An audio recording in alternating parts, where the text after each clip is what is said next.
Setiap dari kita pasti didampingi oleh jin dari kalangan setan. Jin yang mendampingi kita setiap waktunya disebut dengan jin qarin. Wukila bihi qarinuhu minal jinni. Setiap manusia itu memiliki pengawal dari jin. Yang mana tugas jin ini adalah kalau dia bukan Islam, maka dia akan mendorong kepada manusia itu untuk melakukan keburukan, kerusakan, serta kemaksiatan. Dan qarin ini itu yang menimbulkan was-was di dalam hati kita. Alladzi yuwaswisu fi sudurin nas, yang membuat kita ragu-ragu di dalam dada kita dan membuat kita sering was-was di dalam hati dan pikiran kita. Tapi ingat, para ulama menyampaikan jin qarin ini akan hilang ketika kita hatinya lagi terjaga. Maka dia bersembunyi di balik aliran darah. Ketika hati lagi terjaga, mengingat Allah, mengerti tujuan hidupnya, ketika dia sudah tahu kehidupannya akan menuju kepada garis finish dan akan berlanjut kepada kematian di alam barzah, lalu dia teringat, lalu ingat kembali kepada tujuan dalam hidupnya untuk memperbanyak bekal sebelum kematian itu datang.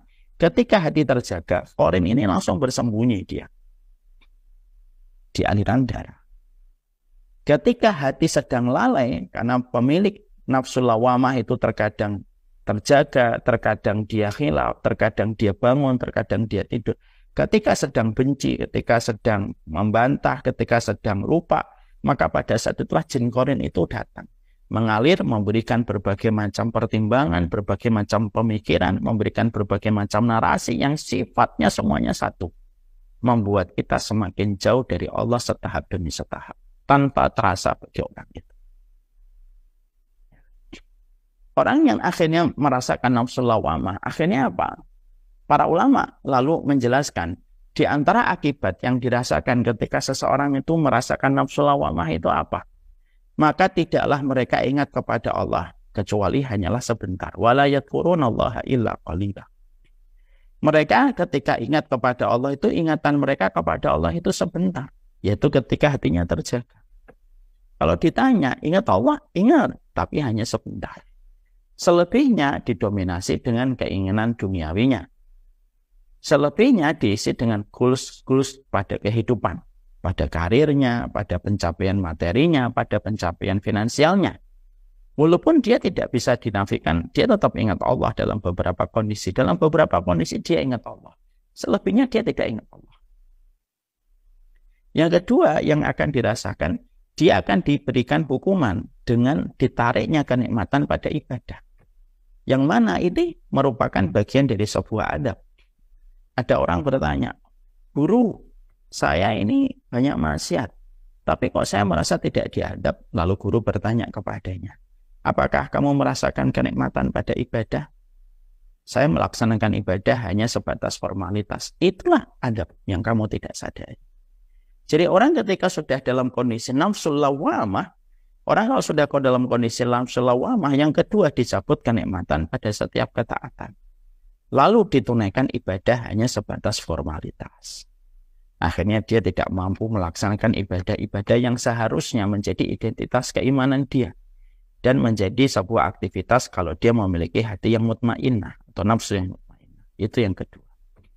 Yang ketiga, dia akan merasakan kelelahan dan keletihan yang sangat luar biasa. Kenapa? Karena ingat dan lupa, benci dan cinta yang terus bergonta-ganti, lalu penuh pertimbangan di dalam setiap ketaatan itu justru akan melelahkan hidupnya. Kenapa? Dia harus berdiri di atas dua kaki. Orang yang berdiri di atas dua kaki itu pasti lelah. Kita tentunya paham ya. Kalau ada orang bekerja dalam irisan yang sama, tapi dua perusahaan yang berbeda, dia berdiri di dua kaki, itu pasti lelah. Terforsir, pikirannya juga terforsir, konflik interestnya juga banyak. Kenapa? Karena dia berdiri di atas dua kaki. Itu melelahkan. Jadi kalau ada orang, salah satu di antara wujud konkretnya, orang kalau sudah terlibat pada nafsu lawamah itu, kalau seseorang itu, kadang dia punya teman yang solih, tapi juga tidak memiliki sebuah komitmen untuk meninggalkan teman-teman maksiatnya. Akhirnya apa? Dia terkadang memakai gamis dalam tanda kutip di tempat ini, terkadang dia melepaskan gamisnya di tempat ini. Orang semacam ini itu lelah.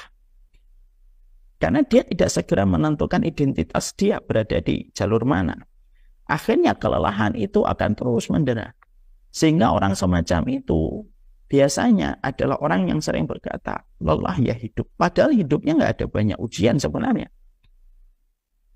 Padahal kehidupannya terkadang tidak banyak ujian, karena memang ujian ditimpakan kepada orang yang betul-betul beriman dengan ketakwaan yang super tinggi. Baru Allah berikan ujian yang berat. Tapi bagi orang yang memiliki nafsu lawwamah, maka sesungguhnya